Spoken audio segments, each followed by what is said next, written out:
Morning children, welcome to your new session, class 8th, chapter 1, science, crop production and management. Learning outcomes means इसमें हम किन किन topics के बारे में जानेंगे. Crop plants, crop production and management method, nitrogen cycle, crop season in India, crop rotation, food from animal.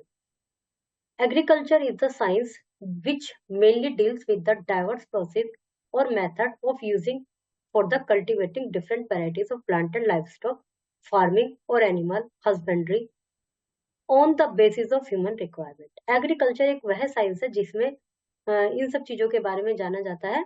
किनके? Different varieties of plants, live stock farming के बारे में, एनिमल के पालन पोषण के बारे में, जो कि ह्यूमन रिक्वायरमेंट की बेस के आधार पर.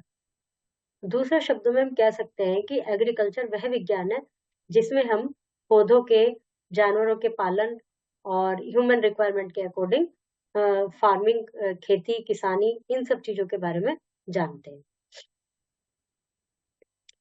When plants of same variety are cultivated on a large scale, they are called crop.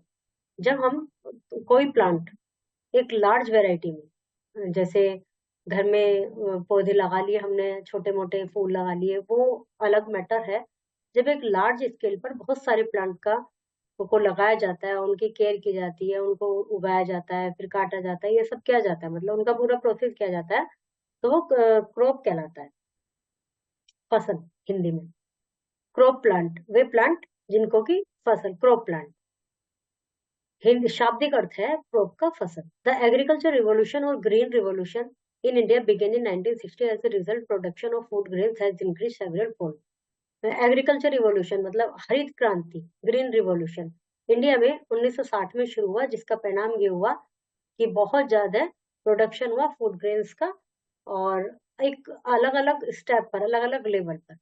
The plants which are grown by man on a large scale to get useful product are known as crop और crop plant. वे plant जो कि मनुष्य के द्वारा उगाए गए और उसमें एक बड़े स्केल पर उगाए गए और उनसे यूजफुल प्रोडक्ट प्राप्त हुए, तो वे क्रॉप प्लांट कहे गए. To meet the ever increasing demand of growing population of the country you need extensive crop production. देश की बढ़ती हुई जनसंख्या के आधार पर उसको पूरा करने के लिए हमें बहुत ज्यादा क्रॉप प्रोडक्शन की आवश्यकता हुई. Successful crop production depends on a number of factors such as nutrients, climate and water for the growth of plant.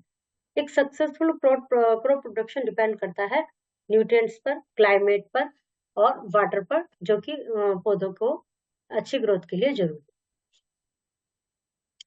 Sunlight and air are abundantly available in the open crop field. Sunlight और air ये दोनों ही अच्छे से available होते हैं खेतों में जहां पर फसल उगाई जाती है.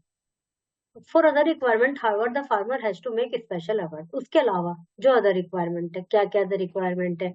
उन्हें अच्छे बीज चाहिए, उन्हें अच्छी खाद चाहिए, पानी देने के लिए चाहिए, तो इन सब के लिए फार्मर को एफर्ट करने पड़ते.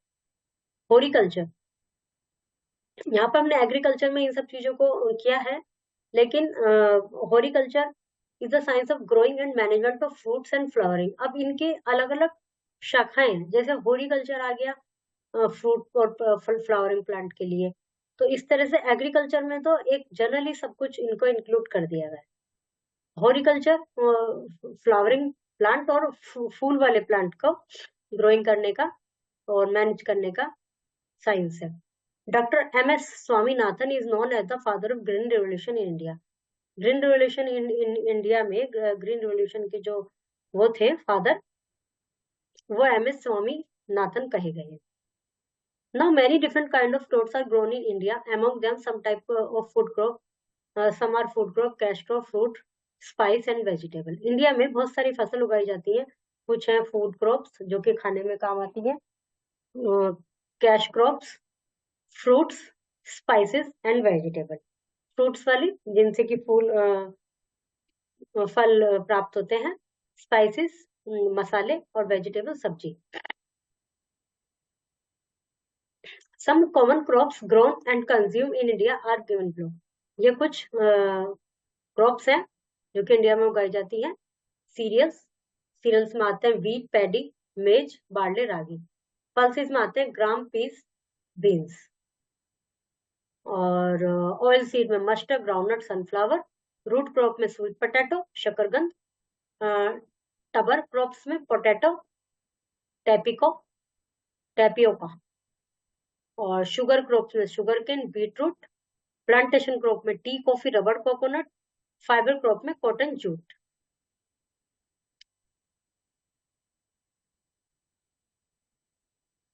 तो ये जो अलग अलग क्रॉप्स हैं इनके अलग अलग सीजन होते हैं। किसका क्या सीजन होता है देखते हैं।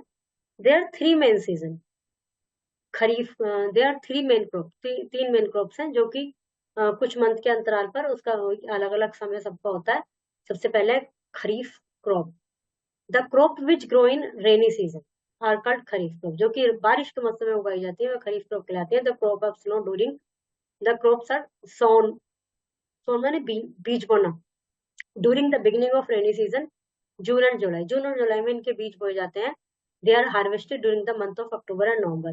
हार्वेस्टिंग कहलाता है जब फसल पक जाती है उसको काट के रखना या मतलब बेचना, जो भी कुछ करना है उनको हार्वेस्ट किया जाता है अक्टूबर से नवंबर में।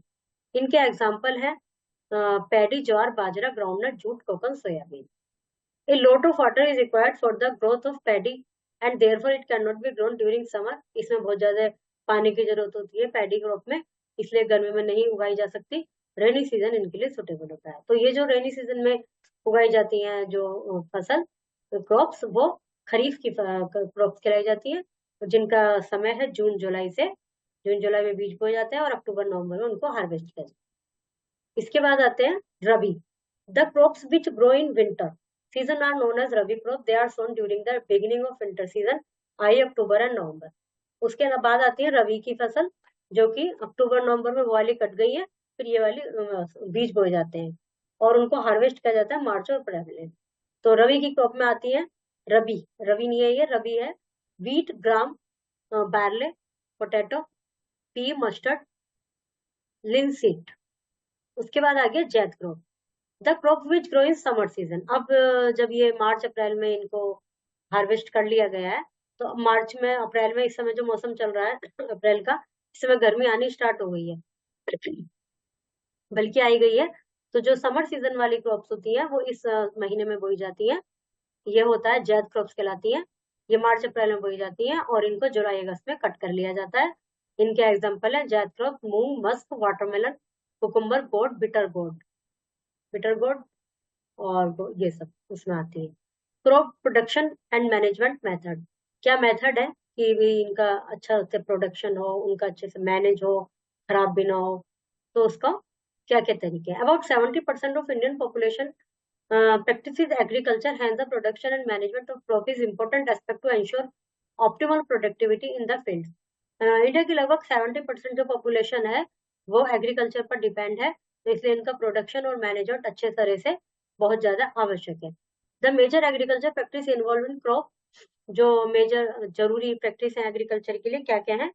प्रिपरेशन ऑफ सोइल, पहले बीज को बोने से पहले क्या किया जाता है, मिट्टी को तैयारी की जाती है, उसको ऐसे ऐसे उगाड़ा जाता है। जैसे खाली पड़ा खेत है, वो बिल्कुल पत्थर सा लगता है कि जैसे मिट्टी हुई ना, उसको पहले उखाड़ लिया जाता है, थोड़ा सा मिट्टी को उथल पुथल कर दिया जाता है, फिर उसमें बीज बो दिए जाते हैं।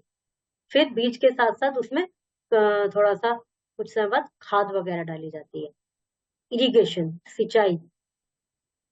फिर क्या हुआ कि उसको वीड से बचाना पड़ेगा। कुछ अनावश्यक पौधे उग जाते हैं, आप घर में भी देखते होंगे, जैसे कहीं किसी के घर में पेड़ पौधे लग रहे हैं, तो उसमें देखना कुछ तो आपने बोया है कोई फूल का पौधा, साथ में कुछ और घास से भी उग जाएगी।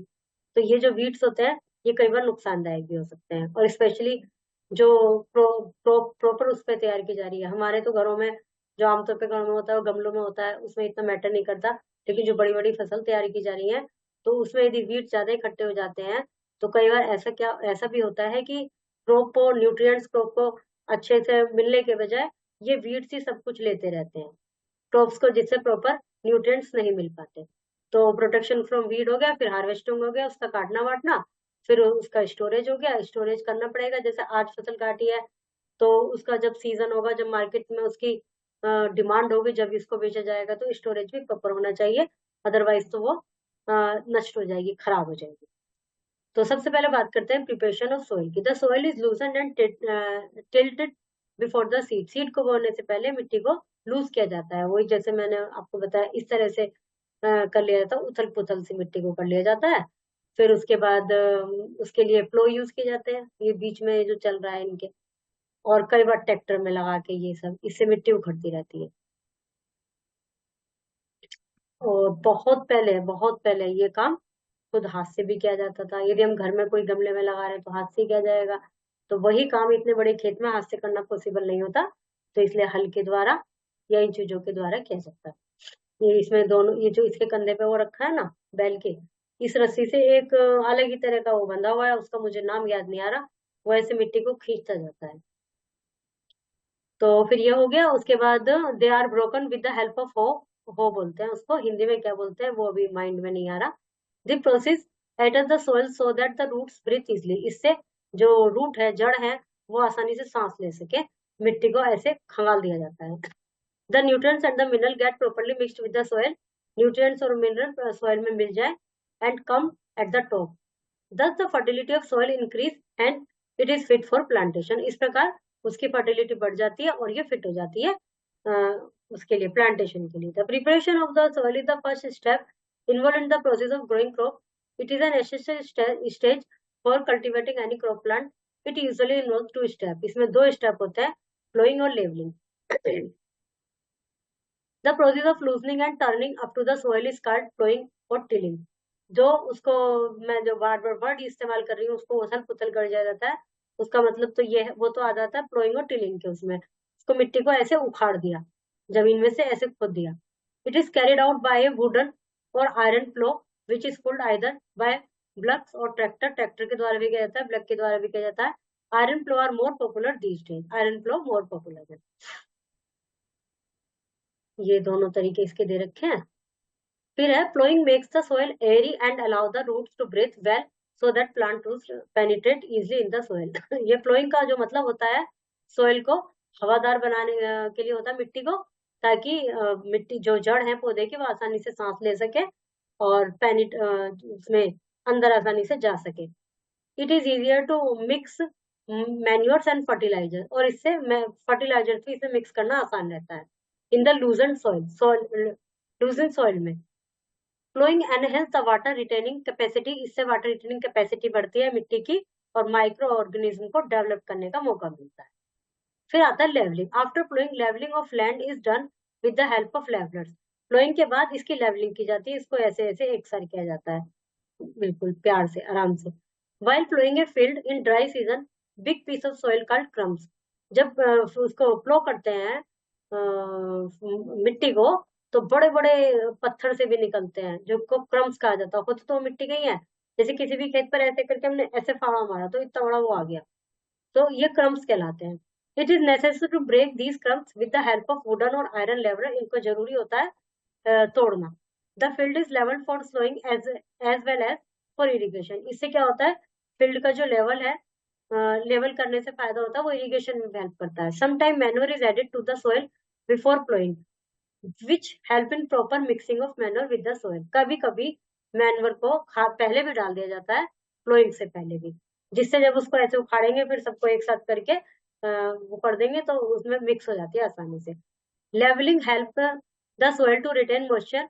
It check soil erosion by wind और वाटर। लेवलिंग से फायदा क्या होता है, जो मिट्टी है वो अपना मॉइस्चर रिटेन कर लेती है और सॉइल इरोजन नहीं होता हवा और उसके द्वारा। सॉइल इरोजन क्या होता है कि जैसे सॉइल को हमने तैयार कर लिया, बहुत तेज बारिश आ गई तो सारी मिट्टी को बहा के ले जाएगी। मिट्टी को बहाने के साथ साथ उसमें जो खाद वगैरह मिलाई है वो भी सब बह जाएंगी। और सोइल इरोजन ये होता है कि हवा से भी उड़ जाती है कई बार। सोइल इरोजन ये होता है, मतलब वही सॉइल इरोजन होता है कि मिट्टी का एक स्थान से दूसरे स्थान पर चले जाना, उसमें जरूरी जो न्यूट्रिएंट्स होते हैं साथ में वो भी बह जाना या उड़ जाना।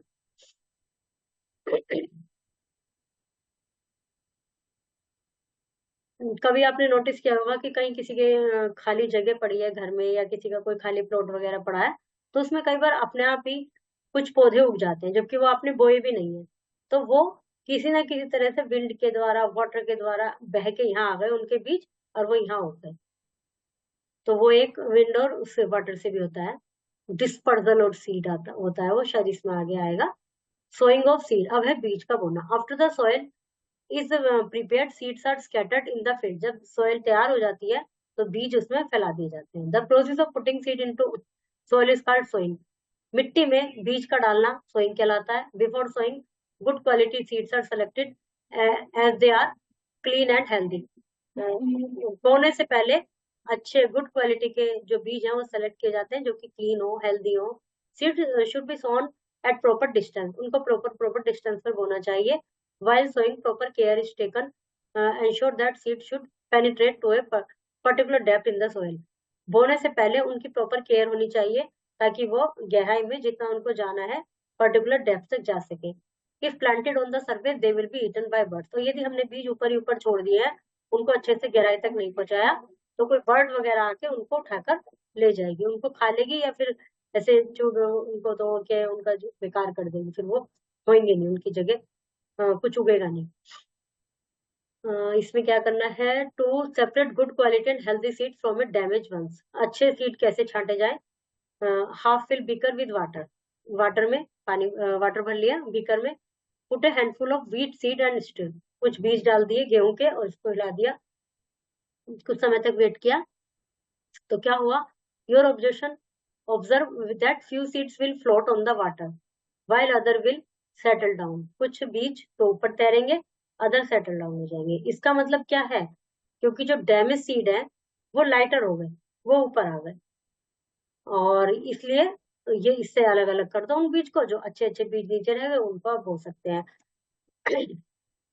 The various method of sowing seeds, जो बीज बोने के तरीके हैं। Broadcasting, seed drill, transplantation. सबसे पहले देखते हैं broadcasting. Broadcasting, in this process seed are sown manually by scattering them on the field directly. This method is known as broadcasting. इसमें डायरेक्टली फील्ड में ऐसे ऐसे डाल दिए जाते हैं। तो this is the oldest method, ये सबसे पुराना मेथड है। Seed drill, a seed drill has a funnel at the top, several tubes running from the funnel to the ground level. इस तरह का एक वो होता है, इसमें एक जगह बीज भरे होता है, नीचे वाला हिस्सा तो जगह को ऐसे छेद से करते जाते हैं, ऊपर से बीज उसमें गिरते रहते हैं। ये हो गया सीड ड्रिल। फिर transplantation, some cereals like rice and some other vegetable have a different sowing procedure. When the seeds sprout into seedling, these seedling are planted manually into the field from nursery।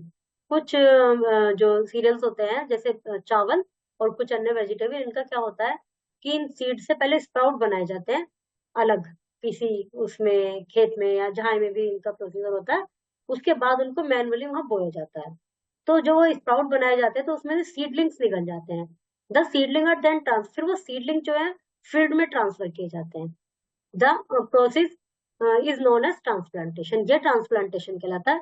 It is necessary to see that there is a sufficient space left between seed and seedling while sowing and transplanting in required to them। और यह जरूरी है कि एक proper समय होना चाहिए जब हमने उसमें से सीडलिंग निकाले, उसके बाद जब हमने उनको खेत में ट्रांसफर किया, इसका ट्रांसप्लांट किया, तो इनका एक निश्चित समय होना चाहिए। ऐसा ना हो वो सीडलिंग निकला, बहुत दिन तक हमने उनको बोया नहीं तो वो सूख गया और वो वहीं डैमेज हो गया। और ऐसा भी ना हो कि सीडलिंग प्रॉपर अभी आ नहीं पाया है और हमने उसको बो दिया है, तो दोनों ही तरह से ये ट्रांसप्लांटेशन की प्रक्रिया सक्सेसफुल नहीं हो पाएगी। Addition of manure and fertilizer, plants require nutrients for growth which they get from soil। Soil does not always have rich minerals। Plants को रिक्वायर होती है ग्रोथ के लिए मिट्टी की, मतलब न्यूट्रिएंट्स की, और उन्हें न्यूट्रिएंट्स कहाँ से मिलते हैं। अब हम लोगों की तरह कोई प्रोटीन तो खाएंगे नहीं, उन्हें तो उनके जो न्यूट्रिएंट्स है उससे मिलते हैं, मिट्टी से ही। तो इसलिए in order to enrich the soil, soil को बढ़िया बनाने के लिए हमें उसमें न्यूट्रिएंट्स ऐड करने पड़ेंगे। और न्यूट्रिएंट्स क्या होते हैं उनके, खाद, manure and fertilisers. The process of adding manure and fertiliser is called manuring. इस प्रोसीजर को मैन्योरिंग कहते हैं। मैन्योर और फर्टिलाइजर्स लगभग सेम होते हैं, लेकिन उनमें जो डिफरेंस होता है वो हम नीचे पढ़ेंगे। जैसे हमें आमतौर पे खाद वर्ड याद रहता है, इन दोनों में क्या अंतर है वो भी रीड करते हैं। मैन्योर, मैन्योर और organic substance obtain from dead plants. तो खाद तो बिल्कुल अलग है, मैन्योर बिल्कुल अलग है, लेकिन वो फर्टिलाइजर्स अलग। ये जो मैन्योर होता है ये डेड प्लांट्स वगैरह से, एनिमल वेस्ट से बनते हैं। They supply essential nutrition and humus to the soil and make it fertile. वे मिट्टी को एसेंशियल न्यूट्रिएंट्स प्रदान करते हैं और उसको फर्टाइल बनाते हैं।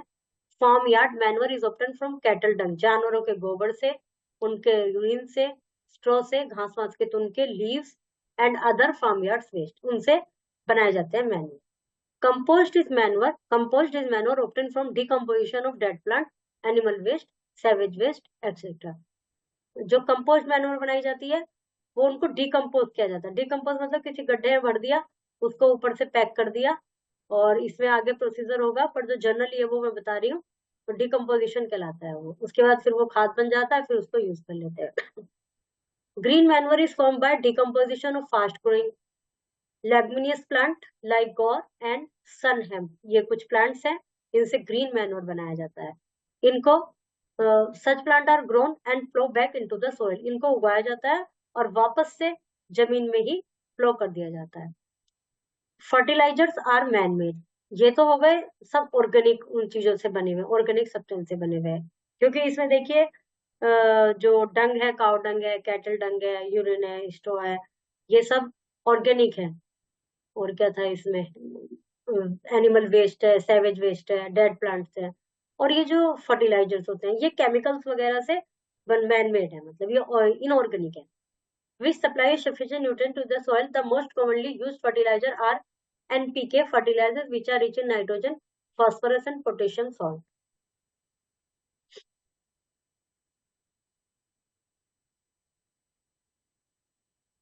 मैनुअर और, अच्छा ये इनके डिफरेंस पढ़ लीजिए। मैनुअर में और फर्टिलाइजर्स में ऐसे ही अंतर समझ लीजिए। जैसे कि जिम जाने वाले जो बच्चे होते हैं वो, उनको कह दिया जाता है प्रोटीन खाओ। तो प्रोटीन खाने के लिए कुछ तो कैल्शियम, वो क्या कहते हैं, वो पनीर खाएंगे और स्प्राउट खाएंगे, कुछ प्रोटीन पाउडर खा लेंगे। तो बस शायद इतना सा ऐसा ही कुछ अंतर इन दोनों में होता होगा। Manure are natural substance made from dead plants and animal waste in field. Manure natural substance से बने होते हैं और इनऑर्गेनिक सब्सटेंस से बने होते हैं। ये बने हुए होते हैं इनऑर्गेनिक सब्सटेंस से। Manure supplies most nutrients to the remove general deficiency of the soil. ये सप्लाई करते हैं ज्यादातर न्यूट्रिएंट्स जो कि जनरल डेफिशिएंसी हट जाती है, जिसमें कमियां खत्म हो जाती है। फर्टिलाइजर्स आर न्यूट्रिएंट स्पेसिफिक, ये न्यूट्रिएंट स्पेसिफिक होते हैं कि इसमें ये न्यूट्रिएंट्स है, इसमें ये न्यूट्रिएंट्स है। These provide specific nutrients as required. तो वही लग रहा है मुझे तो कि जैसे प्रोटीन के लिए अलग से पाउडर आता है, तो ये भी ऐसे न्यूट्रिएंट स्पेसिफिक होता है कि ये वाला न्यूट्रिएंट इससे मिलेगा, ये वाला न्यूट्रिएंट इस फर्टिलाइजर से मिलेगा। These are blacky and due to this factor it is inconvenient to store and transport and supply. ये थोड़ा सा इनकन्वीनियंट रहते हैं, और ये वाले जो है ये ट्रांसपोर्ट आसानी से हो जाता है, सप्लाई में और स्टोर में सब में सुविधा रहती है। ये मतलब ज्यादा जगह घेरते होंगे मैनवर जो है। They are not water soluble, ये वाटर में सोल्यूबल नहीं है, ये वाटर सोल्यूबल है फर्टिलाइजर्स। ये बहुत स्लोली एक्ट करते हैं, तेजी से एक्ट करते हैं। दे आर एनवायरमेंटल फ्रेंडली, वे एनवायरमेंट फ्रेंडली है। ये if over use they harm the soil by making it porous, यदि ये ज्यादा यूज हो जाए तो ये मिट्टी को नुकसान पहुंचा सकते हैं। इरिगेशन, अब क्या है, सबसे पहले जमीन तैयार हो गई, बीज बो दिया गया, बीज के बारे में आपने जान लिया, उसमें फर्टिलाइजर्स वगैरह ऐड कर दिया, फर्टिलाइजर्स में उन्होंने डिफरेंस जान लिया। अब आया सिंचाई का नंबर कि उसको पानी भी चाहिए फसल को। The supply of water to crops at different stage of growth is called irrigation. पानी की सप्लाई डिफरेंट डिफरेंट स्टेज पर इरिगेशन कहलाती है। Water keep the nutrient dissolve which are easy to for the root to send up to the other part of the plant. Water जो होते हैं वो water nutrients को पूरे में डिसॉल्व कर देता है, जिससे आपने जो भी न्यूट्रिएंट्स डाल दिए, पानी क्या है मिट्टी में नीचे तक जाएगा, सारी जड़ें उसको लेंगी, उससे क्या न्यूट्रिएंट्स सब उसमें पहुंच गए, फिर वो जो जड़ है वो प्लांट्स के ऊपर हिस्से तक उनको पहुंचा देंगी। अब हम तो एक एक पत्ती को पकड़ पकड़ के पानी पिलाते नहीं है, उसको खाद नहीं डालते, हमने तो अंदर डाल दिया, वो जड़ों ने पकड़ा, जड़ों ने पूरे पेड़ को दे दिया। Irrigation is an artificial method of supplying water to the crop. Irrigation एक आर्टिफिशियल मेथड है। Some crops like rice needs more water than other. In summer, when water losses through evaporation is high, more irrigation is required. Irrigation कुछ फसल को ज्यादा पानी की जरूरत होती है, और गर्मियों में जब पानी उनका ड्राई हो जाता है, बहुत जब तेज धूप होती है तो ज्यादा पानी की जरूरत पड़ती है। In India large number of farmer depend on rain for irrigation. Bharat में बहुत सारे फार्मर बारिश पर डिपेंड करते हैं इरिगेशन के लिए। However, rain varies and does not always supply the right amount of water at the right time. लेकिन रेन का क्या है, वो कहीं ज्यादा हो जाती है, कहीं कम हो जाती है, कहीं बाढ़ आ जाती है, कहीं सूखा पड़ जाता है। तो वो ना तो एक इक्वल अमाउंट प्रोवाइड करती है कर पाती है। पहले तो हो जाता था आराम से, लेकिन अब तो दिक्कतें आने लगी और कई बार रेन कम भी होती है। Therefore, it is important to supply water regularly to the crops. तो इसलिए इम्पोर्टेंट है कि इरिगेशन के लिए कुछ और हमें उपाय सोचना चाहिए। The main source of irrigation in our country are river, lakes, wells, tubewells, canal, reservoirs, tank। जो मेन सोर्स है वो ये सब है। और वाटर जो है इन सोर्स से discharge into the fields by irrigation canal, pumped by using electric और डीजल पंप। और इनसे जो पानी होता है वो या तो डायरेक्ट भी हो जाता है, फील्ड तक पहुंचा जाता है, या पंप किया जाता है इलेक्ट्रिक और डीजल पंप के द्वारा। मतलब लिया जाता है, खींचा जाके उनको पहुंचाया जाता है। ट्वेल्व वगैरह तो लगी हुई देखी होंगी आपने। Traditional method of irrigation. Irrigation के ट्रेडिशनल मेथड क्या थे, अभी भी चलते हैं कई जगह। The traditional method of irrigation in India have been used for centuries to lift water from water reservoir and supply to the field for irrigation. Although these method are cheaper but they are less efficient. जो traditional method है वो irrigation, जो पानी के जो स्थल हैं, नदी हो गई, झील हो गई, या और जो भी कुछ है, उनसे पानी खेतों तक पहुंचाना, बहुत पहले पुराने ट्रेडिशनल मेथड है। वे बहुत सस्ते हैं, लेकिन इतने कामयाब नहीं है। कोई भी काम यदि हाथ से हो रहा है तो उसकी अपेक्षा अब वो काम डायरेक्ट मशीन से हो रहा है, तो फर्क तो रहेगा ही। तो वही इनमें अंतर है। सबसे पहले है पुली सिस्टम। ये है पुली सिस्टम। इसमें इसके द्वारा खींचा जा रहा है और डाला जा रहा है जिससे खेत में पहुंच जाए।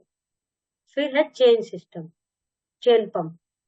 चैन से ये गांव में लगे रहते थे पहले, इसको खींचते रहते हैं, इस वाली इस लाइन, इसको इसको खींचते हैं, फिर इसमें पानी भर के आता है, फिर वो इधर को गिरता रहता है यार। एक इनके द्वारा ये ऐसे गोल गोल गोल गोल घूमता रहता है, गोल गोल घूमता रहता है, पानी आता रहता है, और ये देखो इसमें ये पानी के इनमें भरेगा और फिर इधर उधर बिखरता रहेगा। हुआ तो का तो सिंपल मेथड है ही। रस्सी से इसको खींचा, इसको मतलब कुएं में से खींचा, धेकली के द्वारा। धेकली वर्ड है ये, जो भी इनका होता होगा, पुराने सब तरीके हैं। अब है modern method of irrigation. The modern method of irrigation ensure the use of water more economically and efficiently. Some of the modern method of irrigation are sprinkle system, drip irrigation. Sprinkle system, in this method horizontally pipes having revolving nozzles on their top. इस method में ऐसे pipe लगे रहते हैं, ये कुछ इधर को जा रहा है पानी, कुछ इधर को जा रहा है, और इसमें पानी आ रहा है नीचे से, जो भी लगाया हुआ है उसके द्वारा। तो ऐसे सारे में दूर दूर तक हो जाती है। Water escape from a force के द्वारा from the rotating nozzle, nozzles में जाता है इन ऑल डायरेक्शन, सब डायरेक्शन में। It resembles as if it raining and drizzling. जैसे ये तो जमीन से आ रहा है, जो अपने शावर होते हैं उसमें जो पानी के अलग ऐसे नोजल होते हैं, वो चारों तरफ को पानी बहता है। ये समझ लीजिए इस तरह के ऐसे उल्टा करके लगे हुए हैं, जिससे पानी ऊपर जा रहा है और चारों तरफ बह रहा है। और इस तरह के प्रेशर वाले होते हैं कि दूर तक जाए। फिर है ड्रिप इरिगेशन। ड्रिप इरिगेशन में छोटी छोटी बूंदे ऐसे ऐसे घूमता रहता है और बूंद बूंद गिरती रहती है। Drip irrigation is a very economical system. It provides drop by drop water, hence this is called drip irrigation. एक एक बूंद पानी का टपकता है, जिस कारण ये ड्रिप इरिगेशन कहलाती है। और ये जो लाइन्स है ना, ये जो लाइन्स जा रही है, ये पाइप से सब, इन सब में छेद है जिससे एक एक बूंद पानी गिरता है। इससे फायदा ये भी होता है ड्रिप इरिगेशन से कि यदि एक साथ बहुत सारा पानी गिर गया तो उस जगह गड्ढा हो जाएगा, हो सकता है उस जगह के बीज ही उखड़ के बाहर आ जाए। तो ये जो बूंद बूंद गिरता रहता है ना, इससे बहुत ज्यादा फर्क नहीं पड़ता, और ऐसे चलता चारों तरफ गिरता है ये बूंद बूंद। System consist of laid down pipes which have specially prepared nozzles attach to them. Pipe लगाए जाते हैं जिनमें नोजल्स होते हैं। Nozzles are located near the roots of plants to provide water drop by drop, जो कि उनको ड्रॉप बाय ड्रॉप वाटर मिलता रहता है। ये क्वेश्चंस है जो भी ऊपर पढ़े हैं हमने, सारा वो इसमें उसी से रिलेटेड है। प्रोटेक्शन फ्रॉम वीड्स, वीड से protection. Many unwanted plant grow along with cultivated crop in the field. बहुत सारे अनवांटेड प्लांट कल्टिवेटेड क्रॉप्स के साथ, जो कि हमने लगाई है, उसके साथ उग जाते हैं, जो कि हमने नहीं बोए। दे compete with the main crops, way main crops के साथ कम्पीट करते हैं, न्यूट्रिएंट्स लेते हैं उनसे, वाटर लेते हैं। Hence reduce the crop yield, और कभी कभी तो इस फसल को नष्ट भी कर देते हैं। The process of removing weed from the crop is known as weeding. उस प्रोसेस को, जो इससे वीड करते हैं, रिमूव को हटाने की, रिमूव करने की जो प्रक्रिया होती है, वीडिंग कहलाती है। The best time to remove weed is before they produce flower and seed. जब सही समय होता है, वो होता है जब भी उसमें फ्लावर और सीड्स प्रोड्यूस आने, मतलब सीड्स कैसे आते हैं, फ्लावर के अंदर भी तो कई बार बहुत से फूल के अंदर सीड होता है ना, तो जब फ्लावर आने लगे, ये समझ के चलिए आप, जब उसको रिमूव करने का सही समय होता है। फ्लावर और सीड एक साथ ही होते हैं। जैसे आम का फ्लावर, कोई भी फ्लावर का आप देख लीजिए, उसके बीच में छोटे छोटे सीड्स होते हैं, तो जब वो आने लगे, जब इसको रिमूव किया जाता है। Some weeds which are very common and grow with almost crop are चौलाई, चौलाई, अच्छा, एमारंथस। कुछ वीड्स हैं जो कि होते ही होते हैं, बथुआ, चौलाई, बथुआ, वाइल्ड ओट्स, जवी, और ग्रास, हिरानखुरी, ये कुछ ऐसे वीड्स हैं जो अपने ज्यादातर होते हैं। चौलाई और बथुए का तो नाम आपने सुना ही होगा। The various method to remove weeds, क्या क्या है? Manual method, the method involves uprooting the weeds manually. एक तो हो गया मैनुअली, हाथ से ऐसे ऐसे तोड़ना। एक है using tool, this method involve the use of hand trowel, एक खुरपी सी होती है छोटा सा, एक हारो, उससे ऐसे तोड़ते हैं, और ट्रैक्टर के द्वारा भी हारो टू अपरूट वीड्स, उससे वीड्स को अपरूट किया जाता है। एक होता है केमिकल मेथड, ये है हारो, इससे भी किया जाता है, और ये खुरपी। एक केमिकल मेथड हो गया, it involves spraying chemical and weedicides और हर्बिसाइड्स। ये एक ऐसा होता है कि इसमें स्प्रे कर दिया जाता है खेत में, जिससे वीड अपने आप ही ना उगे, तो इसको वीडिसाइड और हर्बिसाइड भी कहते हैं, जो कि वीड को डिस्ट्रॉय कर देता है। Some common weedicides are butachlor, dalapon, metolachlor and सिनेजाइन।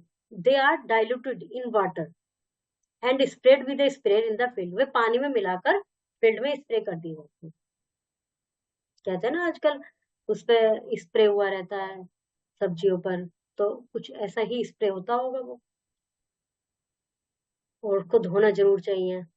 इसमें लिखा हुआ भी है, देखिए, weedicide are poisonous and it is therefore necessary to wash them thoroughly before using them. कोई भी सब्जी या फल जो भी बाजार से आ रहा है, उसको धोना बहुत जरूरी है, क्योंकि हमें नहीं पता उसको वीडिंग उसकी किस प्रकार हुई है। मैनुअल हुई है तो कोई दिक्कत नहीं है, और इनके खुरपी उर्पी से हुई है तब भी कोई दिक्कत नहीं है, लेकिन यदि वीडिसाइड और हर्बिसाइड से हुई है, तो जरूर उसका कोई ना कोई असर इन पर भी आता है, मेन क्रॉप पर भी। फिर है biological control method, in this method an insect or any other organism is introduced to the crop which selectively destroy the weeds। इस मेथड में कुछ ऐसे इंसेक्ट या कोई और ऑर्गेनिज्म छोड़ दिया जाता है खेत में फसल के साथ, जो कि वीड को डिस्ट्रॉय कर देता है। However it is necessary to take the reproduction of this insect, तो इसमें ये नेसेसरी है इनके रिप्रोडक्शन को वो करना, रोकना, इन ऑर्गेनिज्म के, नहीं तो यही बहुत सारे हो जाएंगे। हार्वेस्टिंग, डैमेज और destroy crops are not healthy for human consumption. Damage और डेस्ट्रॉय जो क्रॉप होती है, वो ह्यूमन कंजप्शन के लिए अच्छी नहीं होती, तो इसलिए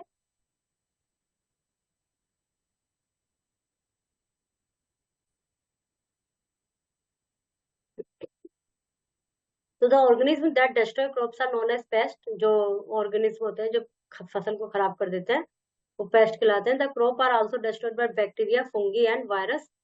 various substance are used to protect the crop.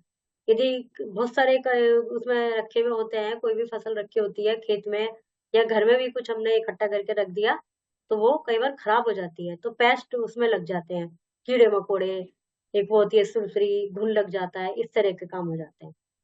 तो pest can be control by pesticide which are poisonous chemical. Pesticide भी एक पॉइजनस ही है, यदि वो ही अपने फल वगैरह सब्जी पे लगा हुआ आ गया तो समझो वो भी नुकसानदायक है, इसे धोना तो चाहिए। They are spread by using a sprayer और लो फ्लाइंग एयरक्राफ्ट, ये इसके द्वारा किया जाता है। अभी जैसे अभी जिस समय मैं ये आपको बात कर रहे हैं आपसे, कुछ ना इनको मारने के लिए एक ऐसे पंप सा होता है ना, ये तो हवाई जहाज के द्वारा होता है। आपकी गली में वो आते होंगे जो मच्छर मारने वाले होते हैं, उनके साथ भी कोई ऐसी मशीन सी होती है जिससे दूर तक सारे में धुआं फैल जाता है। तो ऐसे ये लो फ्लाइंग एयरक्राफ्ट के द्वारा इतने बड़े खेत में वो होता है, ये तो गलियों में आते हैं, ये अपनी बाइक वगैरह पे आते हैं, उसमें पीछे वो लगाए रखते हैं। तो ऐसा ही कुछ सिस्टम इनके एयरप्लेन क्राफ्ट में लगा हुआ रहता होगा, तो जो कि उनका पेस्टिसाइड का स्प्रे करते हैं। Insecticide like DDT, BHC, commonly known as gammexane, gammexane का नाम सुना होगा। पहले गैमेक्सिन बहुत डालते थे जब इकट्ठे गेहूं लेते थे किसी जमाने में।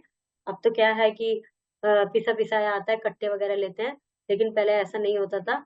गेहूं की बोरियां आती थी और एक बहुत बड़े टंकी में, टंकी उसको कहा जाता था, और ऐसे लोहे के बना हुआ खूब ऊंचा सा वो होता था कि मतलब हमारी हाइट से ऊंचा, उसके अंदर गैमेक्सिन घोलते थे, फिर उसको सारे में उसमें करके फिर 2 दिन को उसको सुखाया जाता था, फिर उसके अंदर गेहूं भरे जाते थे।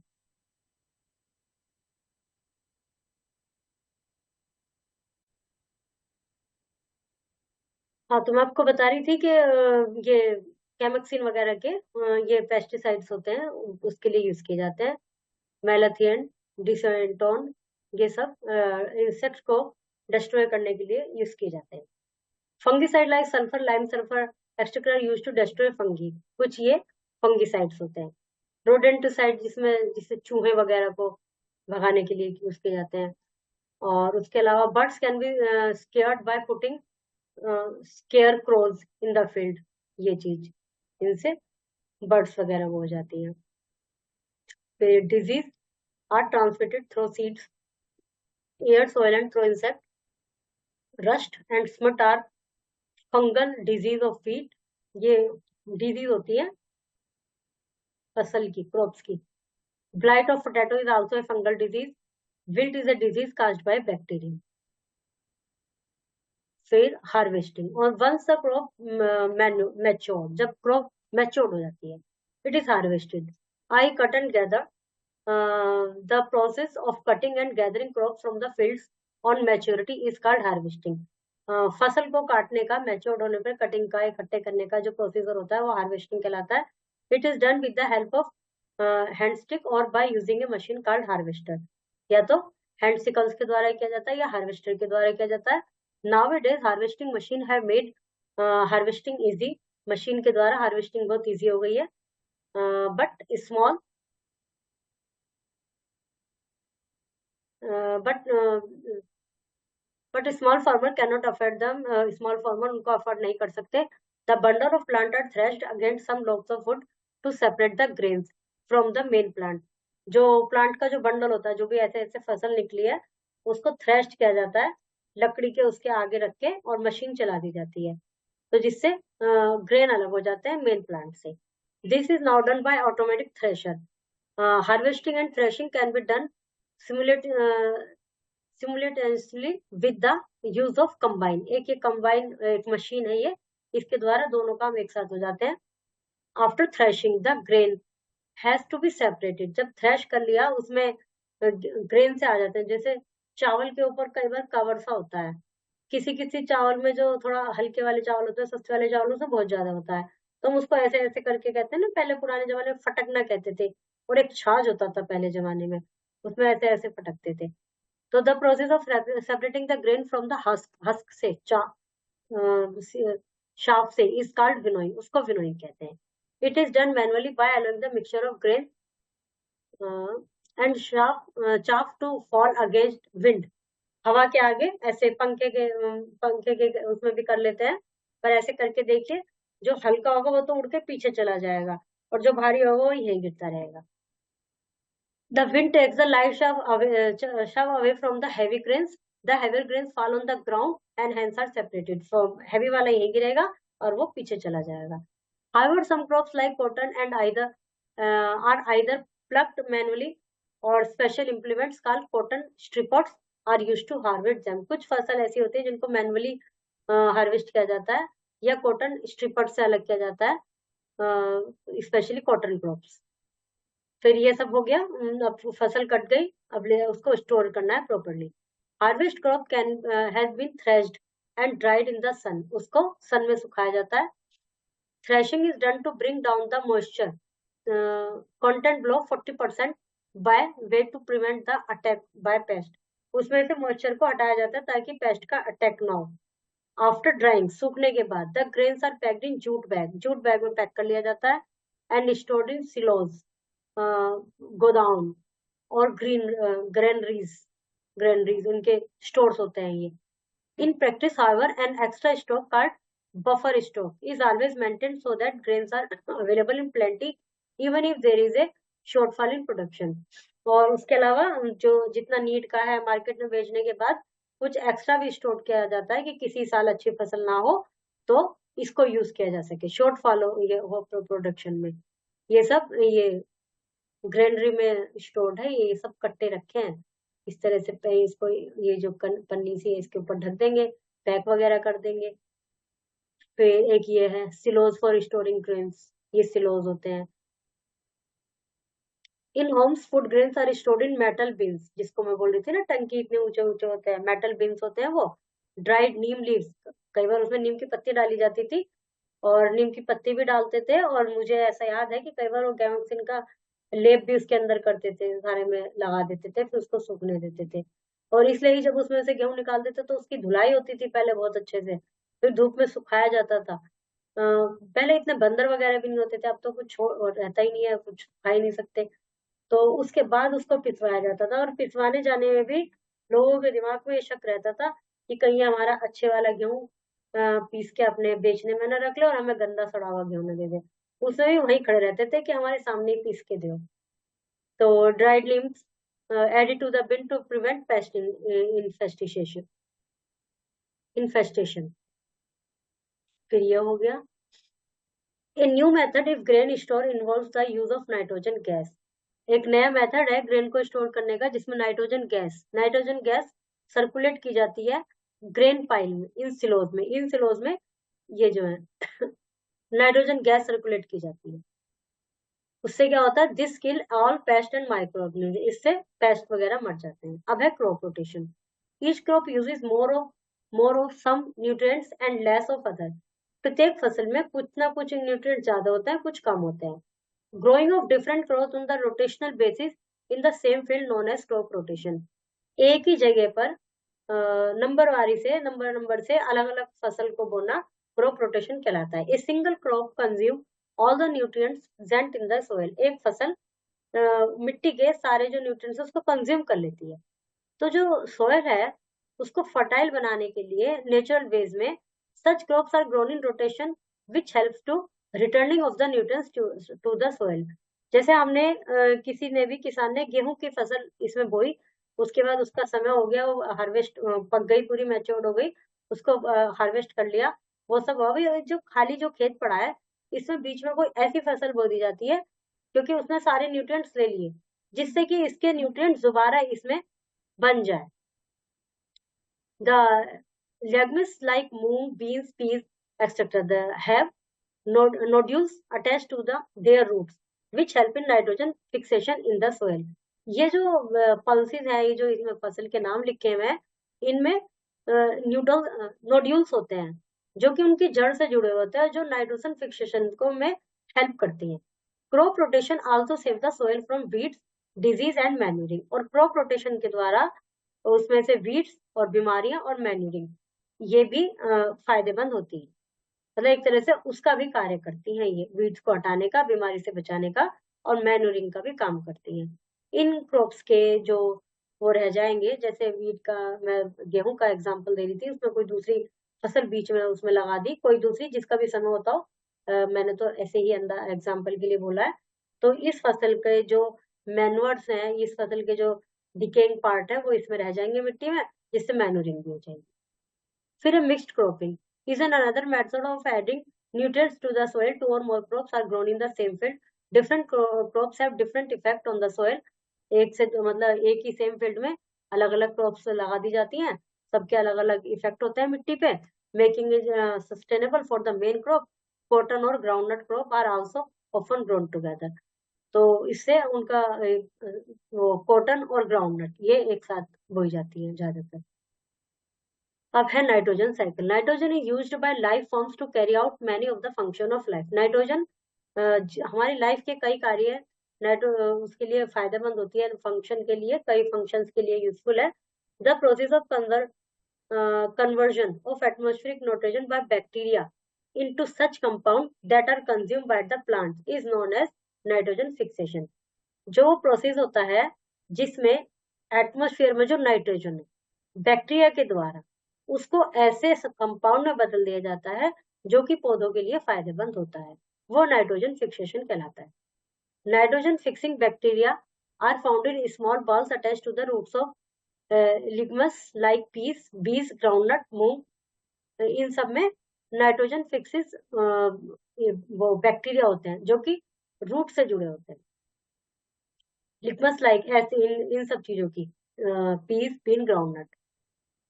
लिग्मस are grown as rotational crops for the purpose of nitrogen fixation. Legumes को रोटेशनल क्रॉप्स के रूप में उगाया जाता है नाइट्रोजन फिक्सेशन के लिए। Air contain about 78% nitrogen. The atmospheric nitrogen is not used by the plant. हमारी एयर में 78% नाइट्रोजन होता है, लेकिन वो नाइट्रोजन प्लांट्स के द्वारा यूज नहीं की जाती। By the plants act on them and decompose their nitrogen components into ammonia. तो फिर क्या होता है,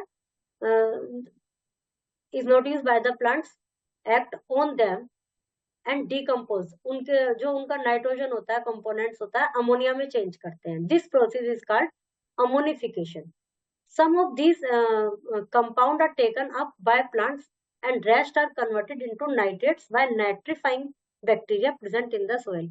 तो कुछ एक तो अमोनिफिकेशन के द्वारा तो उनको अमोनिया में बदल जाता है जो कि पौधों के द्वारा यूज किया जाता है, और इनमें से कुछ कंपाउंड्स पौधों के द्वारा लिए जाते हैं, और जो बचा हुआ जो होता है नाइट्रोजन वो नाइट्रेट्स में बदल जाती है नेट्रीफाइंग बैक्टीरिया में जो कि मिट्टी में प्रेजेंट होते हैं। नाइट्रोजन का एक तो अमोनिफिकेशन होता है और एक नाइट्रीफाइंग होता है जो कि बैक्टीरिया के द्वारा किया जाता है। The process of conversion of ammonia into nitrate is called nitrification।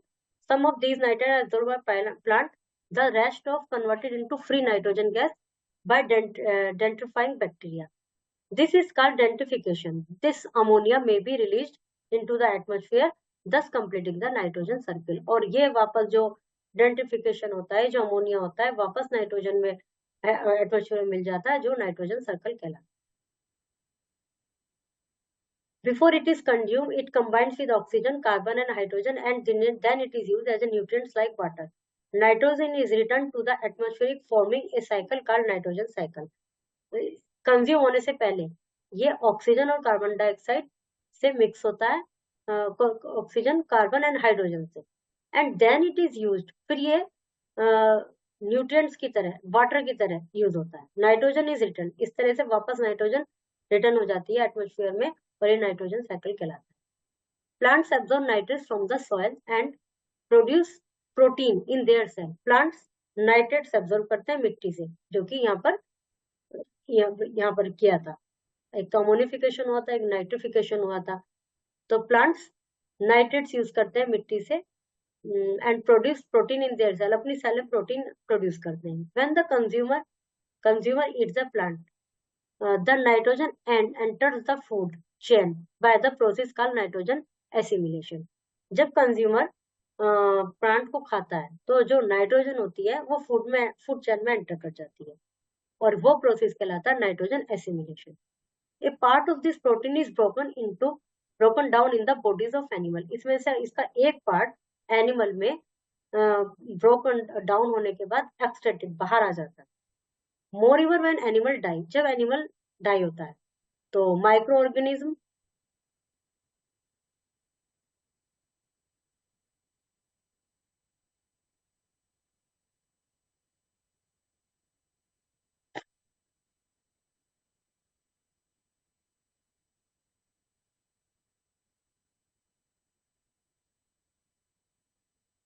Food for animal, ये वाला जो है, इसके बाद nitrogen cycle, when animal die जब एनिमल डाई होते हैं तो micro organism act on them, तो माइक्रो ऑर्गेनिज्म उन पर एक्ट करते हैं, decompose their nitrogen component to ammonia, वो नाइट्रोजन कंपोनेंट को अमोनिया में बदल देते हैं, ये अमोनिफिकेशन कहलाता है, जैसे कि मैंने पीछे बताया था, ये वाला पैराग्राफ पहले पढ़ दिया गया था।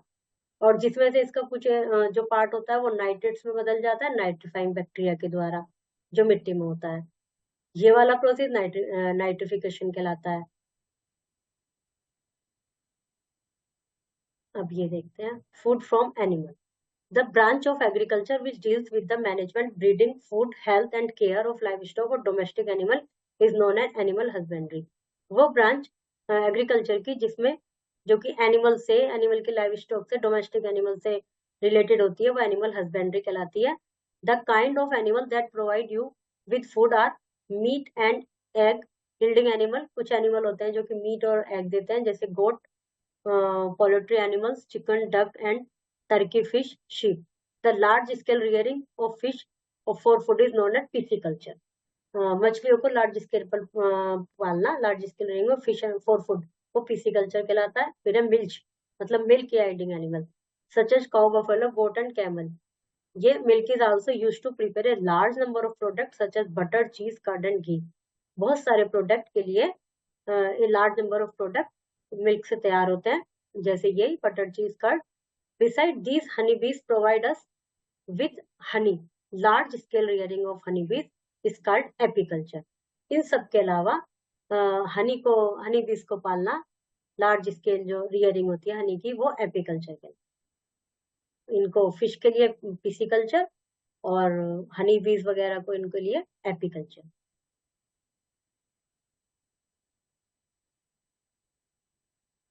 ये सब इनके सही ऑप्शंस वाले क्वेश्चन हैं। आंसर की में आपको इनके सबके आंसर मिल जाएंगे। Okay, chapter is completed.